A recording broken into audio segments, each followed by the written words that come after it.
Ezala Hans, Ezala Igor, 2 minutes sont vraiment mes frères, mes amis. Moi, accrochage quand Mouki en autour de la Bilora Rolia, fou. Là, on a des détails, on a des détails. Igor Alonga déjà foufou. Donc place ça a parlé. Mais malgré ça, mais foufou n'est pas bon. Parce que même à Tangana, tu recommences tous à meilleur ami, tu recommences à prendre discuter. Qui aime tout ça, pour la nuit, pour discuter, mais je pense pas qu'il y ait grosse journée mobile. Mais oh, il y a bango, comme tu as banné, José, comme Kotanakati, tout ça. Et ça fait pas du bien. Koliem sur la gêne. Connaître na scène mutalika ngate mutalia sur la scène la gêne. Bondoé, Maxi Bondoé qui s'est chamaillé avec sa soeur, notre soeur top. Angozara poto tout c'est commis ngala vantsara nandaku oteya zarandumba de trucs là. Na ibisa qui est à zong sa réponse té. Parce que Igor c'est son frère.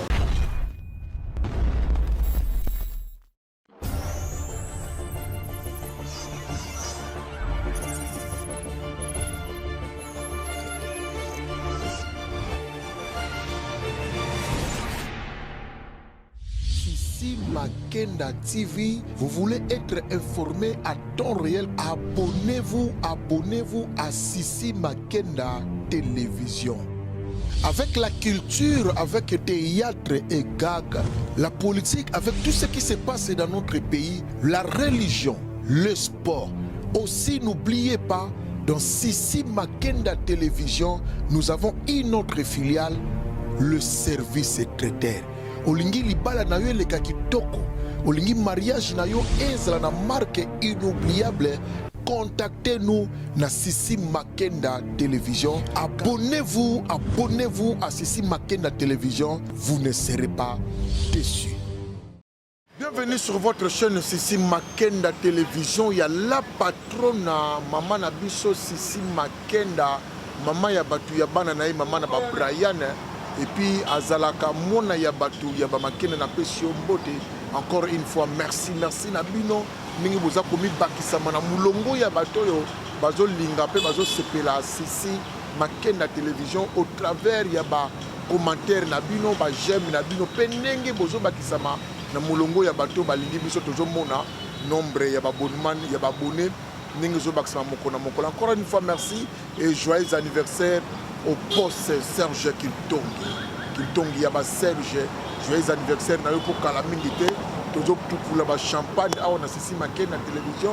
De la part, il y a le boss Serge Kiltongi, Yemoko Mokonzi à SK multi-service, Kande Tolobaka, location et vente des véhicules, et Zamoussala Nabiso.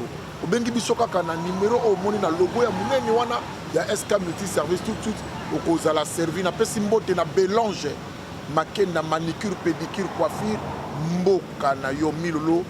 La Mercedes 1000 esprit yanga na peso ba motebele na pesimbote na meso otozo bakisela ye côté le choix ya bateau ya Guy Umberto Kabisi Carlido ya mona mobali oyo atika informatique na défaut Pina Joko Tombokolo Pina Joko Papi Tombokolo na pesimbote na mone makileke notre président ya Jekokis PAG de Loulouvoidio Akuna Matata. Là, je suis avec l'artiste. L'artiste, je suis avec Chapelet. Bonjour Chapelet. Ouais, bonjour côté business. Moi, Mikolo. Moi, Mikolo. Pendant que nous avons Chapelet, l'artiste. Pourquoi tu insistes dans l'artiste? Ouais, voilà. Moi, je suis un artiste et les va comprendre que Bazaraba ma santé. Plusieurs artistes, ça des styles moraux lelo oyo atayo na conscience na yo soko ki mutazo mi benga l'artiste c'est directement où mon a chapé l'artiste. Donc chapé l'artiste, pardon bout. Et belé artiste baza na mboko, so malvé l'artiste, monika yo chapé. Na lobi nani a beta c'était. Nani a pesa no lo waso lo ba chacho. Mamono mo na kofi olomide. Donc nous sommes tous des artistes. Biso nyonso to ba artiste na ba o ba sala ngokala na ba o ba sa mais ko ngasko problème na ngezali précision. Faut préciser ça dit muta oyeba te ya romona ngakaka il comprendre mais tant que na muta comprendre que non chapeler l'artiste. Et je suis un artiste polyvalent, Donc c'est pour ça que je le donne dans l'insistara sur ça. Donc tu fais bien ton boulot, hein? Je suis fier de ce que je suis et je fais bien mon boulot, donc je suis sûr de ça en fait. Il faut préciser ça là. D'accord. On peut expliquer biso art eza nini, artiste aza nani? Art eza auto salama. Neti biso tokona 7e art. Donc artiste azali mutu o azo incarné ou soit. Donc pendant le bara pour neti banani ba plasticien bango ba salaka. Comprendre, bon, bah fabriquer ba biloko, ba nini, ba artiste peintre et tout ça. Mais biso pendant biso c'est beaucoup plus incarné de rôle. Nous incarne de rôle. Likambo neti em sousune na zaboué pour tout ça vie réelle sur scène. La réalité ngana liboma te. Mais histoire au bakomi mutu wana liboma aza na kati ya papier. Et ngana za liboma te mais il faut na représenter liboma wala. Ça veut dire il faut nazo liboma mona na kwa mbanza mumu ya kimbanza Nathalie bien puisqu'on a commis na incarné rôle na ye. Donc du coup un artiste c'est quelqu'un, c'est une personne qui est polyvalent, qui s'adapte aussi dans des rôles. Moni bisoza ba genre artiste oté que aucun casting a filmé moko ba bisoté lelo jouer papa moko mukolo, toi tu dis non nga naza limité côté on a kokate.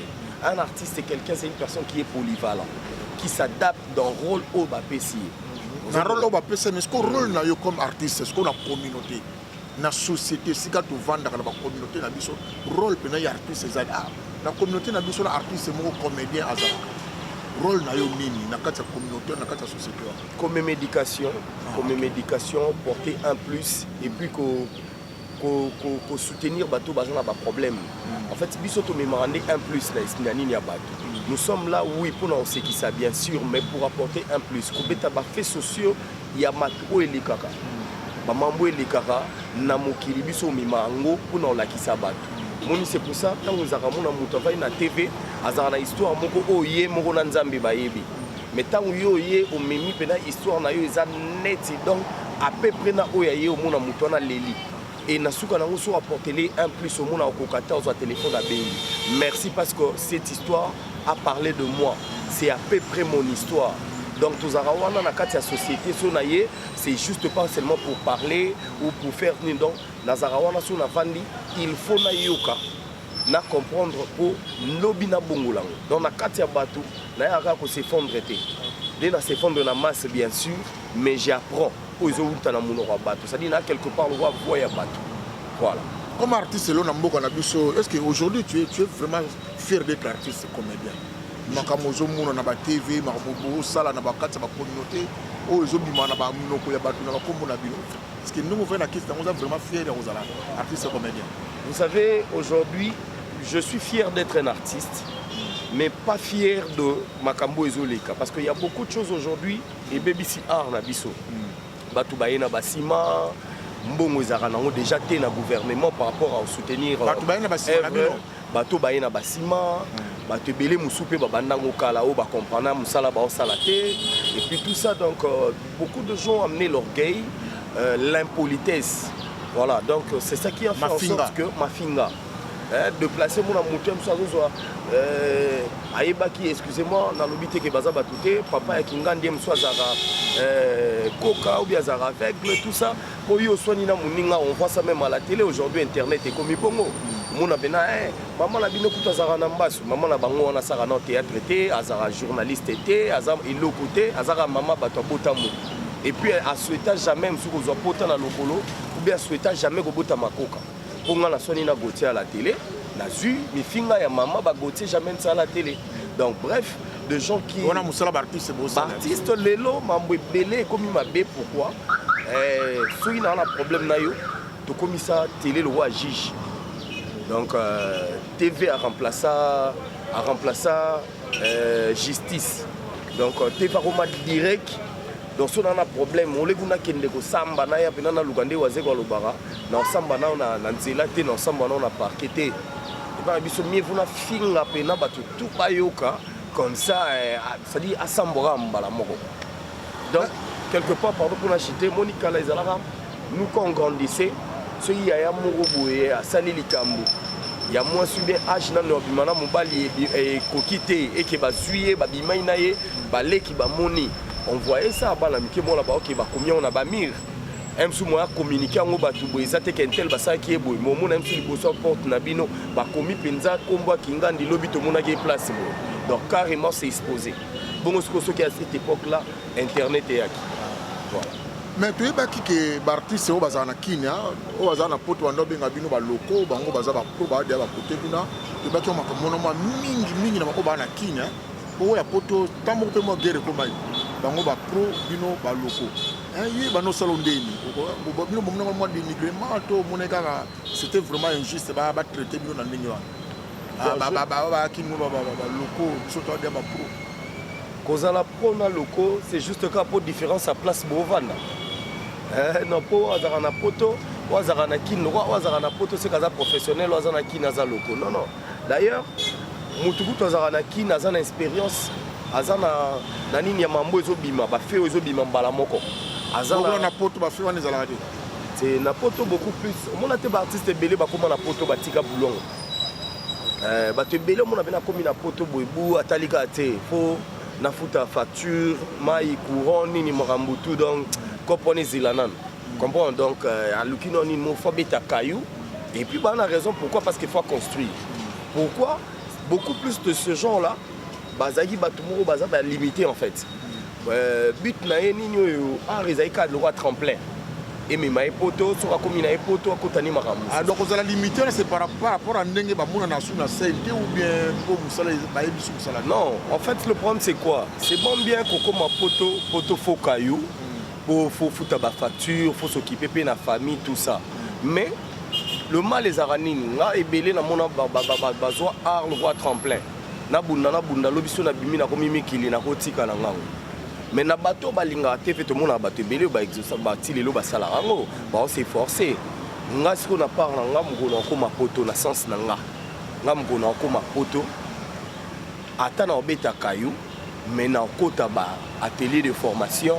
Il y a poto na Olanda ba cours il y a poto pour souci na ngeza lobby na kufate so na figurer na ba film ya ba grand T vous comprenez ba film ba grand ba Jackie Chan banani ata ko mine koko film mo boy ça dit bon mon atanga na lekaki to tutanaki c'est ça un acteur ba to monique acteur na biso bandaka awa ti lobby a évolué atika art akenda razongaka il est toujours sur scène c'est ça qui manque chez nos artistes il était artiste ici parce qu'Azarozang a vu Makambu, a se retrouvé dans poto, a tikine art. Comprendre? Voilà, ce sont des artistes limités. Mais les autres, là, les Mouki, n'a besoin plus pour que l'un comme l'autre, ils sont très proches dans Bango. Dossier à Ansu Zolo, l'artiste, on appelle Simbo TP 2 minutes, Igor 2 minutes, et puis on appelle Simbo TP. Conflit, il comme ici dans la télévision, comme il y a lobby, personnellement, c'est le mandé. Ça fait vraiment mal parce que comme on a d'abord Ezala Hans, Ezala Igor 2 minutes sont vraiment mes frères, mes amis. On a eu le temps au Vana Bango, Hans Touvan à Sinark pendant longtemps. On s'est battu à Yébinde Mambango Ezalaki. Igor 2 minutes, tous années à Sinark côté mais en dehors à Sinark par rapport à Banzunzing et tout, c'était un ami qu'on marchait na pas na lia pas na donc vraiment donc on se connaît vraiment na Bango Mibale. Y compris Mike Kanza, mon ami, la Duchesse. Voilà, il y a un absolu José de Londres, tout le monde déjà, tout le monde ça va rester. Du coup, ma discussion soit dans la TV, juste là, on a l'andi en sté. Mais dans la télé, moi, 2 émissions, il y a Igor, il y a on a le beat, TV, ils ont jugé. Moi, il n'a pas Fagiba Luka, dans la miable, Bandeko.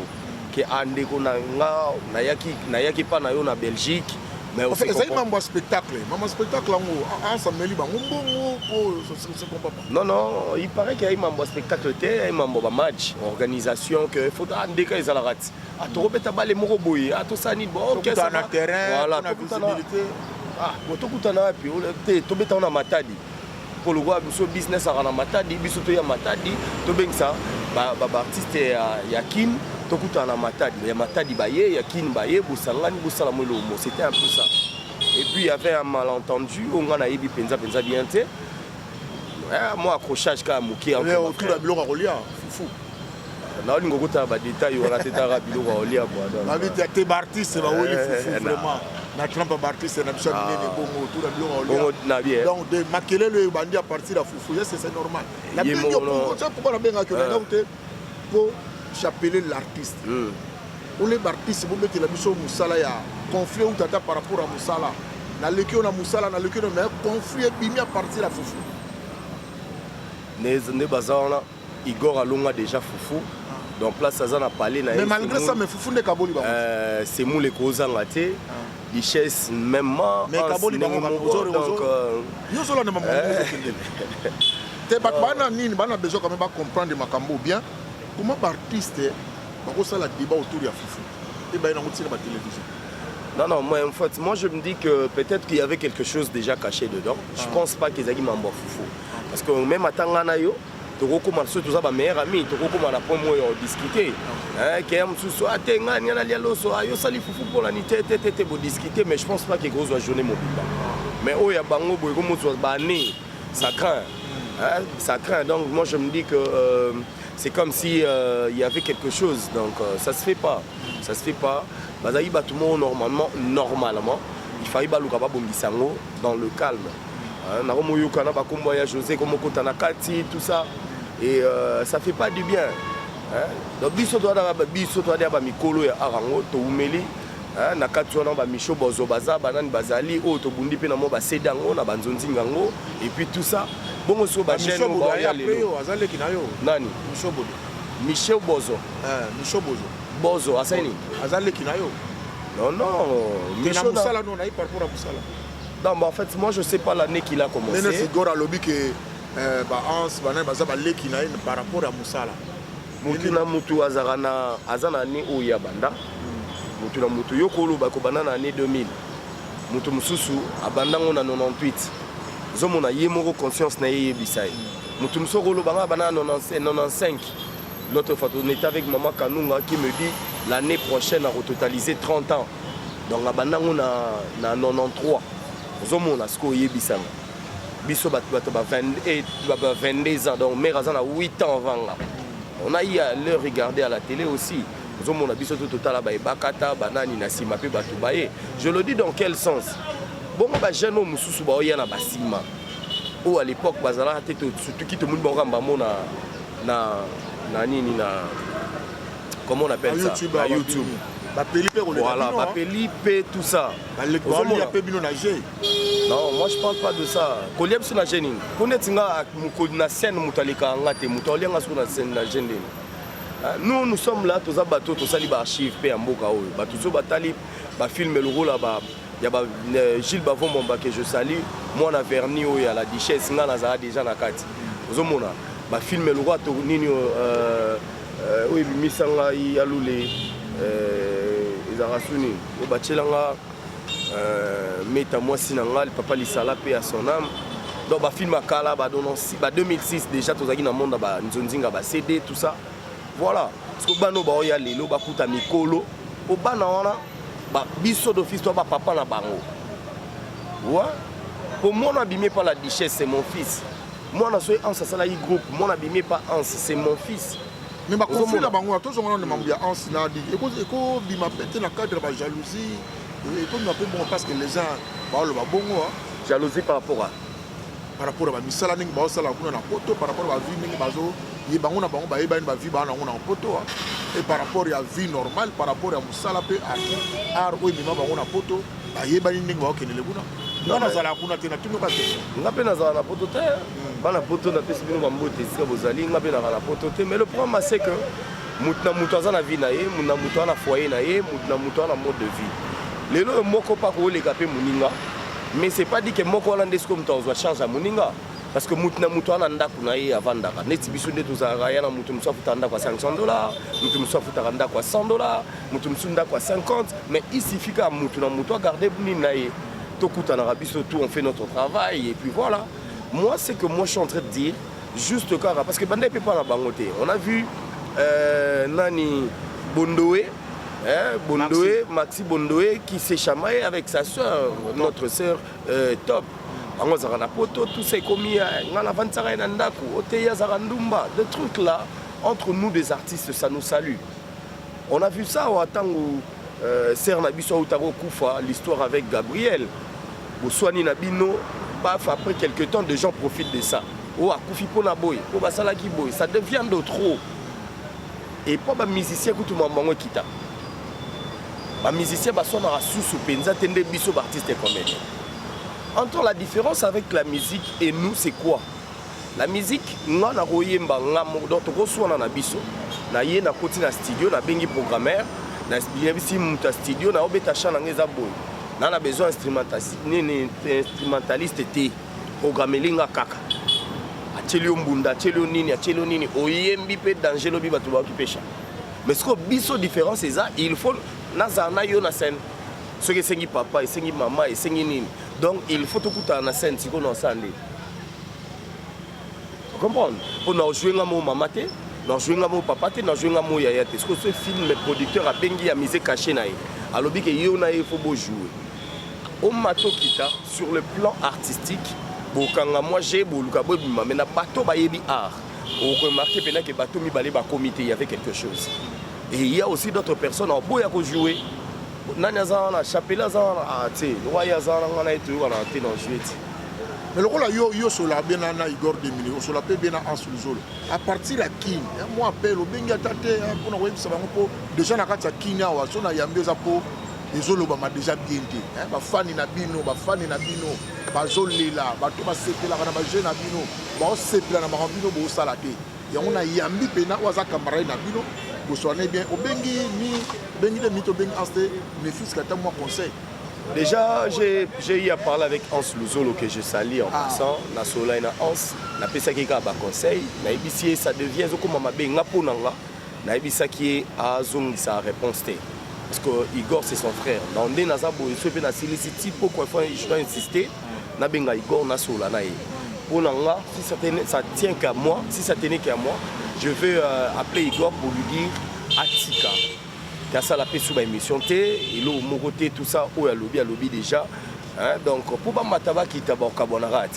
Mais n'est pas comme ça que nous avons pas pour la bayaya quand même, bazali bazani fai bazali bazani bazali ba po Firenze, au toujours saluer ça vraiment belé, ba présence Sikura, ba do mazé tantou, ba meta kapinga mona bandal, au toujours là na bango wana. Est-ce que beaucoup ça la paix moi ni moto bengi tapa ba bien bien bon na musika ba me kana ko bomela bango moto wana. Ouais, non zoata ya au seulement des marches on a ndingina. Ah papa batu ba discuter baza ba mikete ba mikolo. Baba na mikete baza mikolo et puis na moto ayebi pourquoi mambango zo kende bongo. Mais soyez comme bon c'est pour encourager bango ba continuer na ngo ko ba. Mais non. Kasi na ki mukolo na bango déjà ba kena ngo bongo. Tant mambo sala maina yo na ngato zagite. Bah yani ti ba vejani ba po Firenze baza wana pourquoi pas na obenga pe kaka bino boza wana pour nini bande ko ba oso na bino boza moni mais je ne pense pas que ti ba discuter ba yaya pe ba lobité je ne pense pas bonde baza wana ba olingate ki te nikambo sala maboyi bu banini c'est que ba benga bango bongo siko so ineti siko Igor alobike na oyoka na ngate o pekisa inde pour mundo na ye muto eloba ozomona donc mais moi je vais essayer de parler avec mon frère. Comment ça se passe le Mambango, tout ça. Mais pour nous ici là, pour toi là, Fio Tingo Mabazana, Banda Bakenda pour ton nom, tu as été au Likamomo et Bimaki, aux discussions, au Bakangaki photo, Basai, non, non. Bisosco gêne tout le temps de problèmes, les autres salariés ramabé. Tout ça, il y a quelque part, éducation, mon open à Sima, photo Tikapo, bah, open to Kutaki.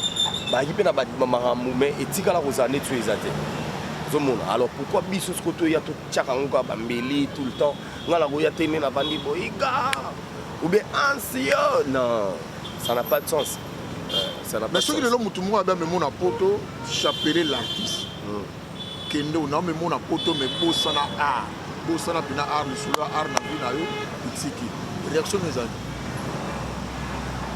ye mon la conscience na ebike so na ke poto na bosana art pona sani te bosana art ko sala misala nyo surtout sala ka une on est molingi mais art prestation même en formation on a bosana pinza art et wana to swana pona okosa te bosala mikana soki oboyi bakena mbila bitala to yokana contrat yango bo signer penalty engagement loko eza poto et puis na limite ke muto ya dia na contrat bon Oui, pour Moutounios, toi comme poto conscience na etinda. Conscience na emi lobela, kende na yeboye, ata bayambinga 6 mois quelque part, après 6 mois, après 8 mois, après nini, il faut banda siko koyekola. Ah, o aveni kimbanza, o moni wana tour de nord. Rombon, ndeza boye, okiti na Roissy, donc kiti na Roissy, o elandi babenga ngo boye. Tango mesani, o faut bando bimo bando peli pana quoi. Voilà, yo za déjà na but na yo. Mais après Caillou, moi sans frais bando kota. Pour moutou toi comme ami kilo. 6 mois après 7 mois, une année, so benyo yo kaka na Caillou. Te question na zalaki otona aro pour yango na lobby. Ah question na ezande bongo otona arso na ponani. Donc tika pena poto pona ara tukanga na okufa na ngaki tika poto kene na. Na okende je suis échappé, je vais mourir artiste. Na okende pena poto. Do ara ekufi na ngo. Na okende pena poto. Te ponyo lobaki me bandele mission ba tout surtout balandi nengo lobaki. Na okende pena poto. Yo susino ezali okoma tu wana soka za mosi nanga na convaincre ye.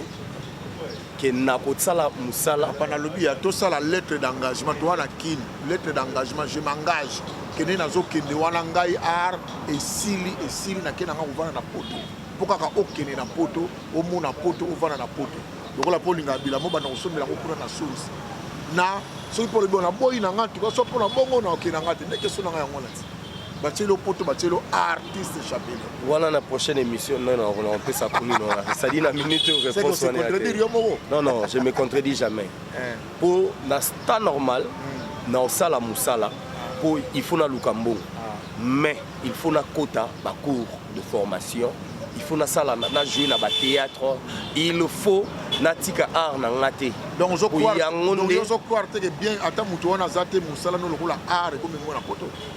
Est-ce que tu comprends moi? Non, les noms des abos, ils ont rendez pour l'amboga na biso. Parce que ceux qui ont Nigérien na minito, même sous moi c'était des côtés camarades de Tem Tortine dans la poto. Mon art. Vous comprenez? Art na nga. Le lo ke artiste bel ba ke poto ba sine ba me mabino. Na zo baté ozolingo ke na nga wa. Na tunika question. Muto bonga na sima muto ezaka moi cité. Muto bonga na sima muto. Lelo oyo nde tozaboye et comme art na kin ongo ke zo musala. Il faut le baquer dans un lait qui a Gauthier. On a une des cousin à plata d'or Chisui. Posa cousin à l'équipe bateau bazaki 150. Moi il y a pas longtemps na kena ça sim blanche quelque part. Na kuta bateau ba vendre belé plein. Na tuni bango mais boy qui depuis 8h ti 11h na bayambingati. Vous comprenez? Mais na boki ka misu bona moni mutu mona cha deni ni artiste boyambani. Na lobine ka deli tout makam na litoi. Obi na leka fa batutu. C'est ça, c'est ça qui est mauvais.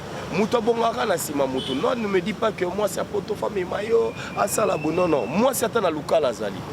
Moi c'est un kimpesi azali. Et Zarador, et ça mutema. Comprendre, mutema ekutani esangani bi bose makambo. Ngai na rozana na kin mena tinde la mutema soza poto mbo. Ozomona. Ah donc, dera na poto. Wase ko sala loba na bino makambo yo. Bolinga mingi ko ka vie privée te. To beta mingi mambo musala. Te po lobi mutu na poto na otinele mbo. Pourquoi pas na roza pe na moi na poto. Na roza pe na tante na poto. Na roza pe na maman leki donc voilà. Netinga pe na bakati ya Bueno na poto que je salue ma tante Olivier Bueno, le boss que je salue, l'homme qui souffre de l'obésité financière Jerry Sangola. Na bato belé na poto. Ba plata d'or Chisui. Esta doe mi pai nzamba osarande to solaki. Voilà. Esta Douemi Paille. Paille Douemi Esta. Ok, d'accord. Bon, tu peux comprendre que tu as Sissi Maken, nous sommes avec l'artiste Chapelle. Al-Naming Babengae, Chapelle, l'artiste. Tu veux que tu m'as soulé belé, tu comme la suite émission d'Abisso. Moi, conseil Kassina, artiste en général, Karoba Naki, non, Obazaliawa. Et puis bon, tout petit peu comme Madame Angelica awa moi ba leçon belé ba batiro autour ya bamba ko fingara bamba ba rando wana ba batiro ba leçon belé la prochaine numéro émission na biso to tali sabino ba leçon ni biso no surtout tout comme artiste comme chroniqueur yo peut moi conseil na bande balandi biso yango zo mona rapport mon barando mon belé mais pour dire que rendre des amabé ranking est vraiment mabé c'est pas bien et ça nous détruit.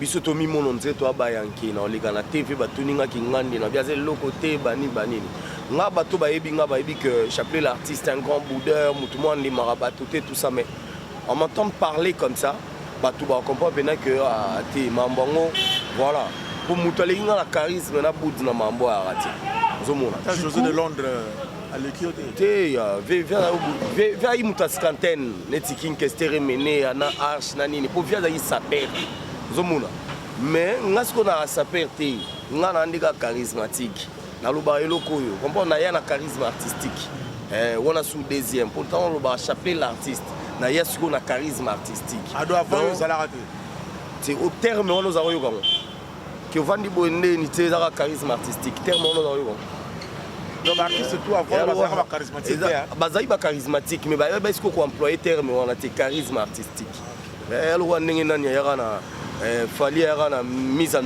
disponibilité donc voilà fondi ba munda muto ya na iloko na donc du coup nga ina lo barara lelo yo botala Angelica pour na barando pour na ba discussion pour na ba polémique tout le temps Angelica Koufi Akei bato ba se présenter et bato musuku to ba se permettre tina niveau ya fingebele biso ndio tout lo bara muto akufi atazaki ndoki na munora bata kumara ke akumaka sezwata partie na ya bola mota moko pour na journée on a l'attendre na kingo on a y avoir d'autres personnes baloba sana le côté azalabo c'était trop méchant par rapport à yango donc évitons un peu de dire de mal netinga bonde na zaboye désormais to ya minga atoyoki ke na bunda na mutu so tuninga na lobaka na yebi yango voilà donc j'évite ça pour quelque part pesant dire tout ça ba publicité à batongo ngala beba ino na quartier na TV batenge na tangi komba c'est le côté na publicité na donc carrément bino batu futa ba charisme artistique donc ça dit kombo na on tanga na ngati en tout cas kombo na ovanda na ngoko donc le quoi pesa ya yuza ya ngati c'est que dans les bons voilà tout tika ba discussion tout tika ba polémique tout tika ba problème mes frères Hans Luzolo et Igor 2 minutes pour éviter bah mambo zoleka pour éviter vraiment franchement c'est pas bien éviter un peu ça tozonga ba kibondeko wana o izaka na kin to bimi bo to ke to lié to meli to seki ensemble ozonga ça on a poto ça va nous faire du bien ya mimi voilà, président mimi zaki bien ensemble le président mimi voilà zomona et du coup neti lelo boye izana mutu mo azo la fierté na poto na minute oyo leader à Miss. En tout cas, je profite pour te le dire, mon frère, toi tu es encouragé. Vas-y, fonce. Moni otika tenter na monina na meta zongi sous na moi nini ça dit bagag no ana ba quelques minutes ça fait du bien. Ce cas inspiration yé wa caméra inspiration yé ba caméra. Donc tous on mingi ans mutatika la inango mais leader à Miss c'est bon. Fonce. C'est ça un acteur. Vous en avez poto, marqué Kayou, marqué Makambu, mais oh là biso que tu n'abandonnes pas. En tout cas, leader ami, si je profite pour le dire, félicitations mon frère. Donc voilà, tout reçoit na kin, tout rejouer. Voilà. Moi coordonné on peut dire pour la première fois dans la chaîne. Voilà, donc Sissi Makinda déjà que je salue, na ebisa ki l'autre fois. So komiga na mambo ba film biso zawa. Pour ba émission to ko karaté ba côté business bazali. Tant boya na ba projet nous sommes là. Je profite pour donner mon numéro premièrement. Appelez-moi au plus 243 89 93 18 887. Plus 243 89 93 18 887. Donc voilà Soko Bengi. Mbalamoko Ozui chapelet l'artiste. Donc Ozui Mbalamoko, donc Solula Marambu à long et à large. Et voilà, je profite de l'occasion pour saluer des gens qui m'aiment bien. La Pessimbote na Plata d'Or Chisui, la Pessimbote na Kulutu Porto. Kulutu Porto aussi, il y a Mama Verombi. En tout cas, merci. Na ba contribution na bino na nebotika ngate. En tout cas, na profité na Pessimbote. Et pas à l'homme qui souffre de l'obésité financière, Jerry Sangola. Il a tellement d'argent que comme c'est obèse, vous arrendez belé. Et stado mi paye. Nzamba ochara maboko. Marambutu ekinde. Et simba. Yo na ibisa ki yo na obwa ko suti. Oze na boka. Oze la to lobiko. Libanga mbongo ba obwa ko suti seke osola suti. Bo sola bo encourageaka. Et ça là bien aux hommes on a il va boire qui on a yokaki ça la fait plaisir na muto ça la ngobongo encore une fois na bakisi pe kaka na ma vero mbia ya batu ya kulutu porte kulutu ya ma vero mbia to pesi mbote na Benoît 16 Vous souffrez d'une obésité financière, nani? Jerry Sangola. Jerry Sangola. L'homme qui souffre de l'obésité financière. Donc, ça tellement dans mon comme ça obèse. Ok, d'accord. À l'équipe Benoît 16 dollars rouge. Benoît 16 dollars rouge na pesio bambote. Vi ozo sola nanga mabe vandisanga penobité. Petit zela dollar rouge zoya. Mais ti lelo. Ave sala ngande to solo. Si lelo yo posa na biso zali ba artiste na biso bozala na bo moko ndete na to mona siko si atula vraiment na studio na Hans Luzo le sali kitoko yo wapi. Tozo bina soki tozo pakula kaka vaseline donc tala ningi dailo ningi beti. Babetaka lisolo ya ba artiste par rapport ya musala. Eza comédie. Mais ça a un plus. Il y en a un plus. Ils en a un plus. Pour la 4 banzembo wana baoloba bato wenge bazongani Bapasteur bapanzani bapagano bazongani bayokani bato nzambe bakabwani. Vous comprenez? Donc du coup ils ont un message mon akati pour lelo oyo. Vas-y longwa nina les vaseline. Tout ça les la vaseline. Ah non, bravo na Mister Siatula, bravo na Ansuluzolo, bravo pour cette œuvre Salimiso bien makasi derrière la caméra tozala qui na IGF avec Yves Coco, petit poisson deviendra grand. Toujours encore et toujours SK multi-service. Il y a Serge Kitongi auto loba déjà qu'à la minute anniversaire. Parce que nous va joyeux anniversaire na yo pour te dire que champagne na plateau na biso, il y a Sissi Makenda TV. Pouf! Au prochain numéro, check.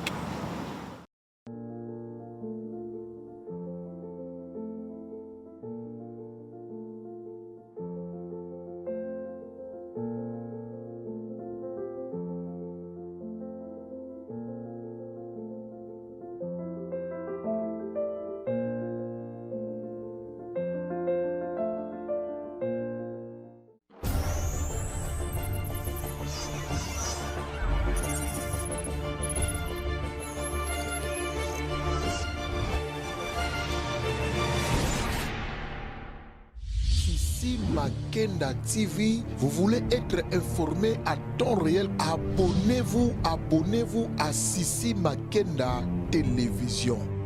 Avec la culture, avec le théâtre et gag, la politique, avec tout ce qui se passe dans notre pays, la religion, le sport. Aussi, n'oubliez pas, dans Sissi Makenda Télévision, nous avons une autre filiale, le service traiteur. Olingi libala na yo leka kitoko, olingi mariage na yo ezala na marque inoubliable. Contactez-nous na Sissi Makenda Télévision. Abonnez-vous à Sissi Makenda Télévision. Vous ne serez pas déçus.